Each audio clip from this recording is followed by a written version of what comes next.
This is Glenn Fulcher with another issue of Language Testing Bytes. Welcome to issue 28 of Language Testing Bytes.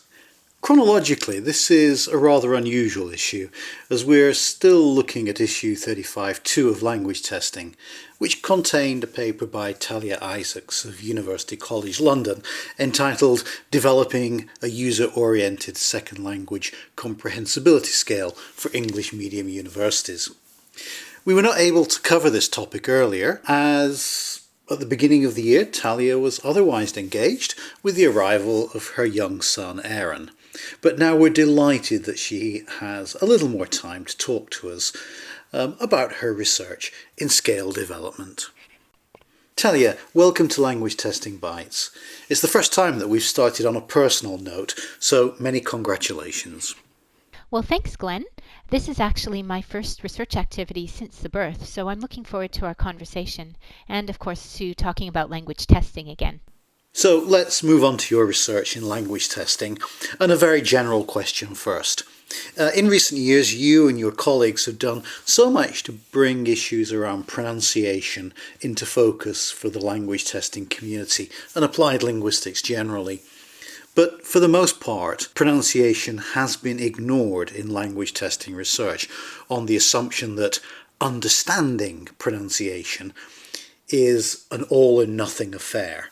Now, what has changed that makes your research such a hot topic today? Yes, views on pronunciation within the language testing community and the prominence of research in this area have certainly evolved over the past few decades. So to give you a brief overview, in traditional pronunciation testing of an L2, what was important was helping learners sound like a native speaker and eradicating traces of a foreign accent. Native-like mastery was important, but we know that this is a completely unrealistic goal for most learners. It's also an inappropriate one in the vast majority of communicative contexts. We know that L2 learners can function perfectly well and can excel in both workplace and academic settings without actually sounding like native speakers. So this instructional goal and assessment focus on nativeness has given way to the notion that what is important is having a pronunciation that is sufficient for the talker to be understandable to the listener or interlocutor. And this idea of understandability of pronunciation being important is much more palatable to language testers and also is acknowledged as an appropriate goal by the vast majority of applied linguistics researchers.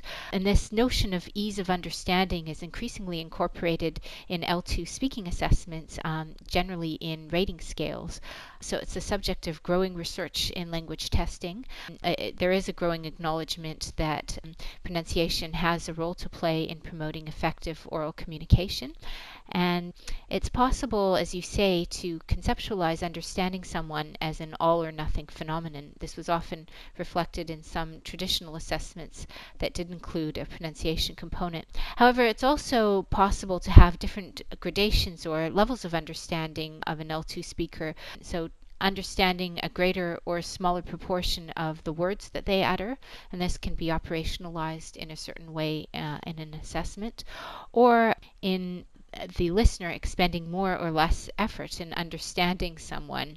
And this degree of perceived cognitive load in understanding a talker can be captured using rating scales. This background to shifts in how the field thinks is very interesting. But let's move on to some of the specifics related to your article in language testing. In the introduction, you clearly identify one of the issues that is a really thorny problem for everyone who wishes to assess speaking. So let's tackle it head on if we can. The speaking construct not only involves the speaker, but also the listener, and in our case, the listener rater, who brings their own language proficiencies and familiarities to the rating process. What problems are generated by this realization? That's a great question.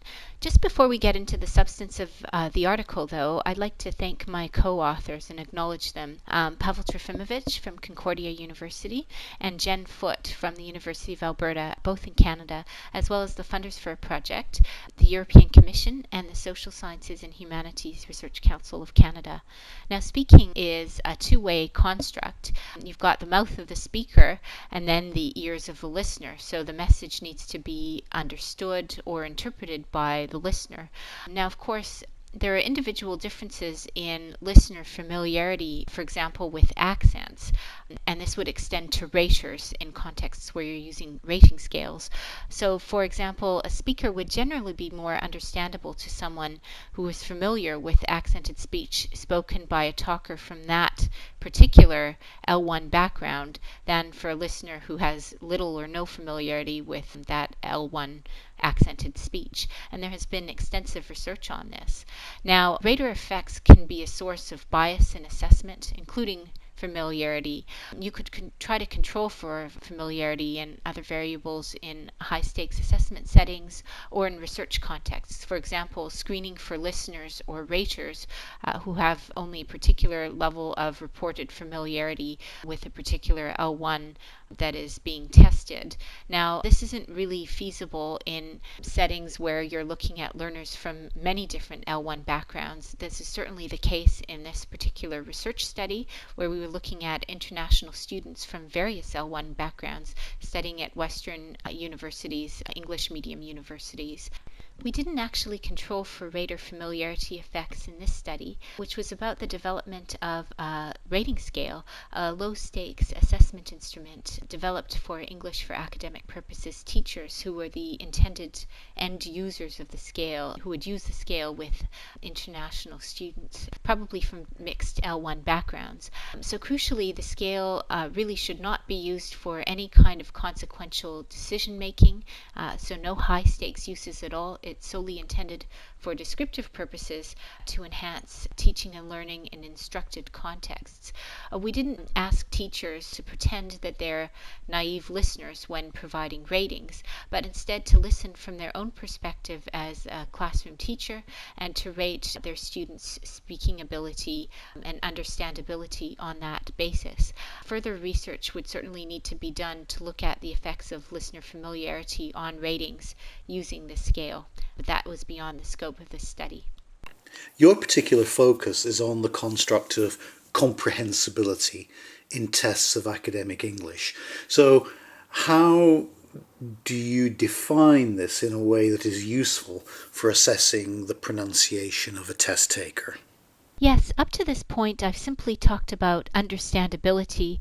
I've avoided use of the term comprehensibility simply because terms in the field of L2 pronunciation have been used in different ways by different researchers and need to be very carefully defined and the way that they're operationalized made clear at the outset of the discussion.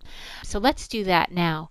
In the research literature, comprehensibility is broadly defined as how easily a listener can understand L2 speech. In the context of the rating scale that we've developed in this study, we define comprehensibility in terms of the perceived effort that the listener has in processing the speech. And of course, in the context of this scale, the speaker is the international student, international university student, and the listener is the classroom teacher. So comprehensibility is not defined in terms of the English for academic purposes teacher's ability to understand every single word that the speaker says. Instead, we define it in terms of the degree of effort that's required for the teacher to understand the message. The scale ranges from the descriptor speech is effortless to understand at the top end of the scale to speech is painstakingly effortful to understand or indecipherable at the bottom level of the scale. So we've introduced the term effortfulness in relation to this scale. Now, in the research literature on L2 pronunciation, comprehensibility, or this notion of listeners' perceived ease or difficulty of understanding an L2 utterance, is typically operationalized using a 9-point numerical rating scale, so a Likert type scale with the endpoints very easy to understand and very difficult to understand. And there's no other guidance on what constitutes performance. For example, which properties of speech make the difference between a level 4 comprehensibility performance and level 5. So we don't really know at all which linguistic factors characterize comprehensibility at different ability levels, and that's the major innovation of our scale, is that we describe, using an empirical approach, the properties of learners' oral performance that most affect their ability to be understood at different ability levels, and we describe those factors. One last thing. I think, Glenn, in your question you refer to test takers. Just again to reiterate that the scale is intended for use in low-stakes classroom contexts rather than in high-stakes testing settings. So it's perhaps appropriate here to refer to L2 learners or international students as the talkers rather than test takers. The intended use of this comprehensibility scale is to guide English for academic purposes teachers on the aspects of L2 speech that they should prioritize with their learners to promote the production of comprehensible English. The scale is an English comprehensibility scale to be used with international students, and it doesn't necessarily generalize to use with other target languages. The scale could also be used to help learners develop an awareness of their strengths and weaknesses, so for diagnostic purposes, because there is a degree of detail, and to help them foster more accurate assessments of their own comprehensibility level and motivate their use of self-monitoring strategies. But I've gone on a bit of a tangent here, so let's go to your next question. When it came to developing a rating scale for comprehensibility, you opted for a data-driven approach. And as you'll know, this is something that I have a great concern with, following the research that I did from 1987 through to 1993 to develop a data-driven speaking scale, an approach which, unlike then, is now very much mainstream. So how did you go about developing your scale? Perhaps you could briefly talk us through your methodology. Your pioneering work on L2 fluency scale development really has opened the door for our work on comprehensibility, Glenn. So yes, this was a data-driven approach, and as I mentioned, part of the impetus for developing this L2 English comprehensibility scale was to develop a tool to guide English for academic purposes teachers on what to target with their students to optimize their oral communication on academic tasks. Most pedagogical materials don't have a great evidence base on which aspects of speech to target to help students be more comprehensible, even though there is more and more research in this area, nor on how to integrate a focus on pronunciation with other skills such as fluency, grammar, and vocabulary. This is a gap that we wanted to fill. So the starting point for rating scale development was a study that I carried out with Pavel Trofimovic that was published in Studies in Second Language Acquisition back in 2012. And in this foundational study, we were interested in exploring which linguistic dimensions are most strongly related to listeners' L2 comprehensibility ratings and which most discriminate between different levels of comprehensibility. So we were in that preliminary study interested in comprehensibility across the ability continuum, and it resulted in the development of a crude 3-point holistic scale. And the way that we developed that initial scale, again, the starting point for this study, is that we elicited speech samples from 40 adult L1 French speakers in Canada telling a picture story in English. We analyzed short excerpts of that speech sample, and then we came up with 19 different auditory and instrumental measures looking at domains of phonology, fluency, lexical grammar, and we also had some discourse level measures. And what we found was that the most prominent measures were fluency and vocabulary at low levels of comprehensibility. So being able to spit out a good number of vocabulary words rapidly distinguished low from intermediate comprehensibility speakers. At the high end of the continuum, what was important was grammatical accuracy and getting through numerous storytelling elements. And across the comprehensibility ability continuum, word stress was important. So putting the prominent stress on the correct syllable in multisyllabic words. So we were successfully able to describe comprehensibility in this preliminary 3-level rating scale but there were some limitations with the measures that we used. For example, the storytelling ability measure, so the number of distinct propositions or storytelling elements that distinguished high comprehensibility from intermediate comprehensibility learners, is one that really is task specific. It's specific to the speech elicitation task that we used, which is a picture narrative, but that would really rarely ever be used in academic settings. So international students at universities would rarely be asked to describe a picture. And the word stress measure that was very prominent in our scale that distinguished all three levels of comprehensibility is one that was specific to the French L1 learners who participated in the study providing speech samples, but that wouldn't necessarily generalize to other L1s.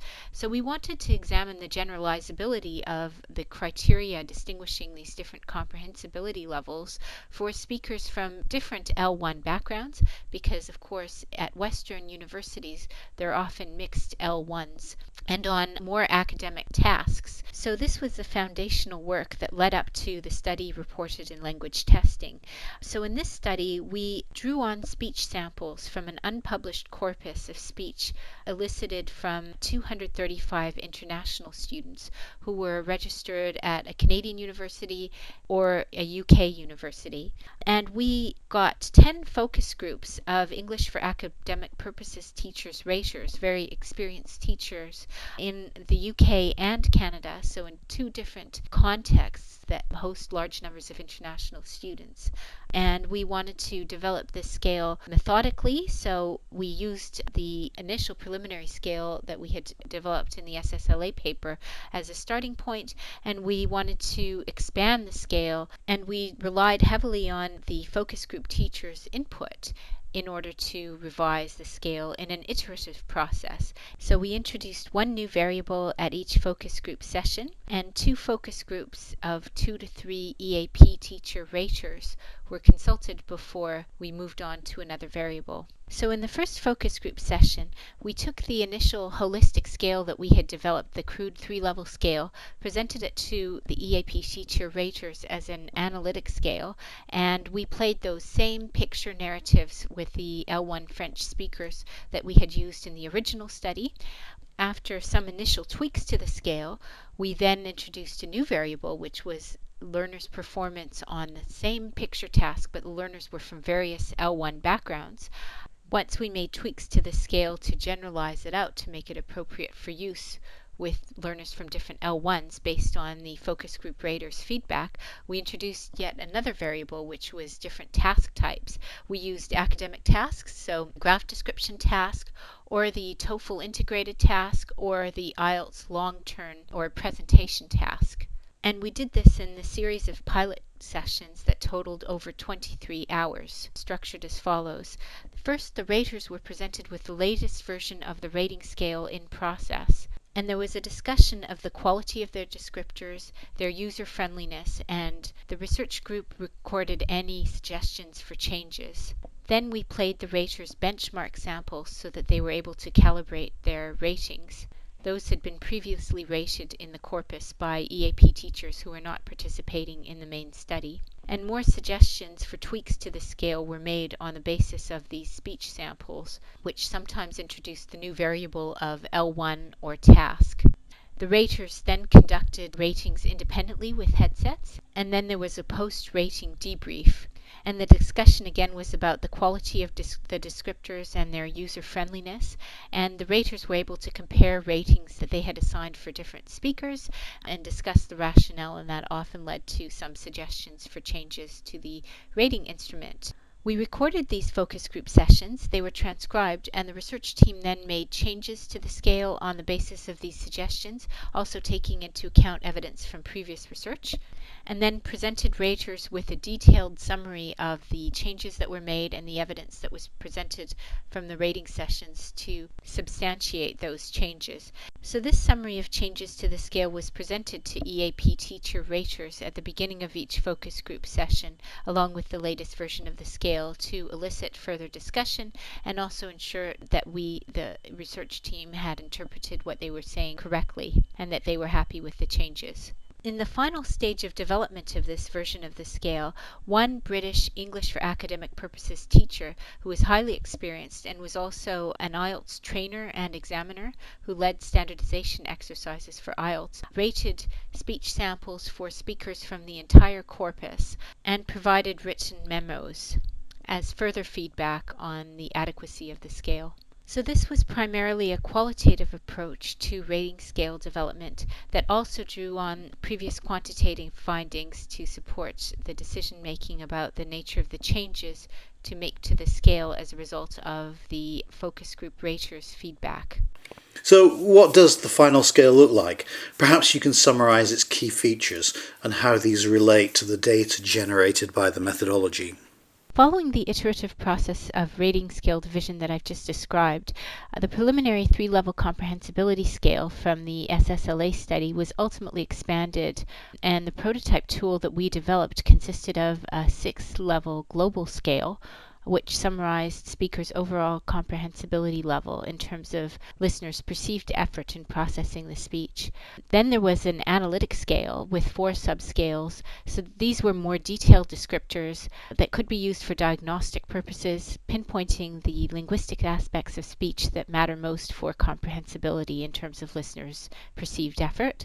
And there was a glossary of key terms.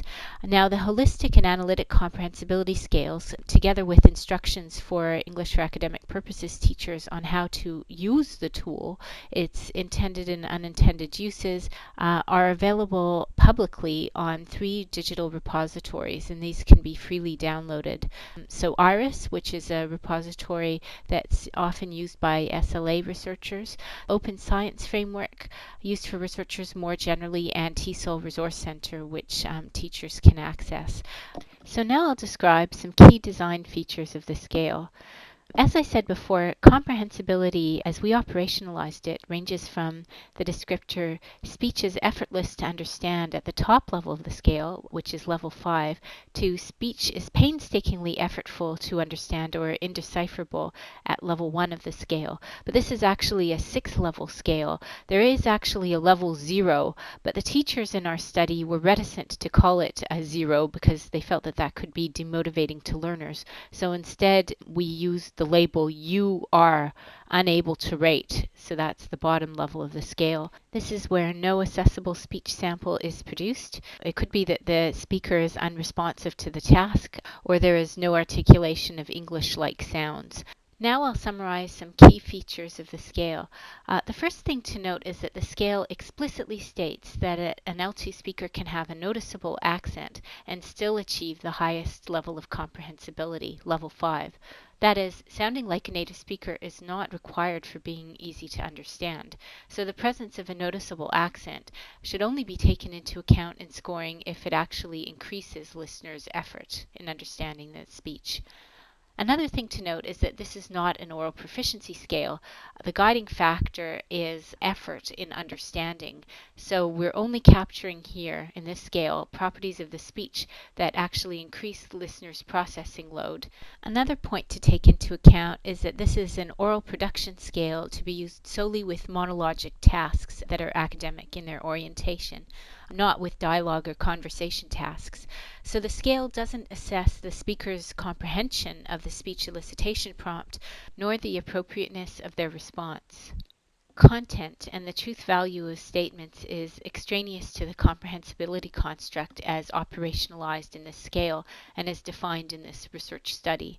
We also avoided using technical terms where possible. We wanted to make the scale as user-friendly as possible for English for academic purposes teachers, and we used their verbatim comments and tried to incorporate those into the descriptors where possible. And the teachers wanted us to streamline descriptors to make the scale easier to use, so we did that, incorporating parallel structures in the actual descriptors across subscales. So let's now talk about the analytic scale. The analytic scale describes overall comprehensibility, but includes 4 subscales. There's a pronunciation subscale, a fluency one, a vocabulary subscale, and a grammar subscale. We found from teachers' comments repeatedly, and this was a very robust finding, and they told us that the pronunciation and fluency subscales are absolutely crucial for comprehensibility and paramount importance. The vocabulary and grammar subscales were relatively less important. This finding concurs with what we found in previous quantitative studies on comprehensibility, where pronunciation and fluency measures tend to cluster together and account for a larger proportion of the variance of mean comprehensibility ratings than lexical grammar features, so grammar and vocabulary measures. But lexical grammar does play some role. That research has found that this is the case particularly in more cognitively demanding tasks. Tasks like the TOEFL integrated task, which we used in this study, seem to elicit a broader range of features than less cognitively demanding tasks like the IELTS long-term task that we used here. So that's a fertile ground for further research looking at task effects and the scale. And there are quite a range of features that are described within the scale. Some of those include aerogravity for pronunciation, vocabulary, and grammar, pitch variation, things like word stress, sentence stress, sound substitutions, hesitation markers, rate of speech, lexical choice, grammatical use, and sentence complexity. When I said that pronunciation and fluency was relatively more important than vocabulary and grammar subscales, there is a dotted line on the scale that we included, which means that teachers can choose to just assess learners for pronunciation and fluency and to fold over the grammar and vocabulary part and disregard that, or whether to take those grammar and vocabulary into account as well. So that's up to the teachers who use the scale, and we do hope that the scale will be a useful resource for teachers. Now, as you say at the end of your paper, this is one of the most difficult areas of speaking to assess. But just to conclude, where do you think we're going from here? What's next on your research agenda? Well, yes, there's lots more research to be done. It would be possible to build a whole research agenda around the use of the scale, but the important thing, first of all, is to actually validate the scale. So in this paper, we've created and launched a prototype tool or a beta version of our comprehensibility scale, primarily using qualitative methodology, and the scale really needs now to go through some rigorous quantitative validation. So the idea would be to obtain ratings from a larger group of English for Academic Purposes teacher raters and to look at things like fit indices, the over and under use of scale bands, which could be done with rash modeling, also the relationship between the comprehensibility scores that are obtained and linguistic properties of the speech that we know about from different analyses from the corpus of speech that the speech samples were drawn from, the extent to which the comprehensibility ratings using the scale actually predict scores on the TOEFL or IELTS speaking components, etc. And all of this work could then inform the development and tweaking, first of all, tweaking and finalizing the scale and the development of user manuals and materials, not only for EAP teachers, but also for other stakeholders like international students at universities. So we would want to have user guides describing the construct, the intended uses and potential misuses of the scale. Again, the scale is solely intended for low stakes formative assessment purposes. We'd also release the glossary, audio recordings of benchmark samples for teachers so that they're able to calibrate their ratings before using the scale, a simplified score reporting and feedback sheet for feedback provision or self-assessment with international students, and maybe to have this on some kind of computer platform or app. So a lot more work that we'd like to do on this. Well, let me share with you one incidental finding of the study that surprised us a little bit. In language testing, we talk increasingly about assessment literacy for different stakeholders. It's also possible in this context to talk about pronunciation literacy challenges. So many L2 teachers receive little, if any, pronunciation training, and this was really an obstacle to using a methodology where we draw on teachers' perceptions and comments for developing the pronunciation component of the comprehensibility tool, so the pronunciation subscale. We found this much more difficult to develop than the fluency, vocabulary and grammar subscales, primarily because teachers simply didn't have the vocabulary to describe what they were hearing and were quite unfamiliar with basic concepts and vocabulary to do with pronunciation, which tended not to be the case for the other aspects of speech. So highly trained EAP teachers that we included in our study struggled with words like prosody, individual sounds, didn't know what intonation meant. We then changed the term intonation to speech melody, and they struggled with that. Even with the glossary, the use of these terms seemed to be problematic for the EAP teachers that we recruited for our study. So it was difficult to decipher from teachers' descriptors what it was that was having an effect on their effort in understanding the speech. They would come up with expressions like, he's got something in his mouth, or he's got nasal problems. Well, it's very difficult to understand exactly which features they were talking about in terms of pronunciation that led to difficulties and the effect on understanding the speech, and then that was in turn difficult to convert into descriptors. So teachers would really benefit from greater training in pronunciation, and maybe the next version of the scale, together with audio examples and a glossary, would be able to help with this. But this is something that we'd like to research in the future. Task effects are another area that are fertile ground for research with the use of this scale, as it's its use in contexts of higher education where English is used as a medium of instruction. At the moment, the scale has been developed in Canada and the UK and could be used in those contexts, but we could look at their use in different global contexts and with the EAP teachers who may not speak English as their L1. I'm sure that your research will generate lots of ideas for others in the field and for the budding doctoral students that may wish to specialise in this area. Many thanks for talking to us about the work you're doing in this field, and we wish you all the best for the future, both professionally and personally. Thanks, Glenn. Great to talk to you. Thank you for listening to this issue of Language Testing Bytes. Language Testing Bytes is a production of the journal Language Testing from Sage Publications. You can subscribe to Language Testing Bytes through iTunes, or you can download future issues from ltj.sagepub.com or from languagetesting.info. So until next time, we hope you have enjoyed the current issue of Language Testing Bytes.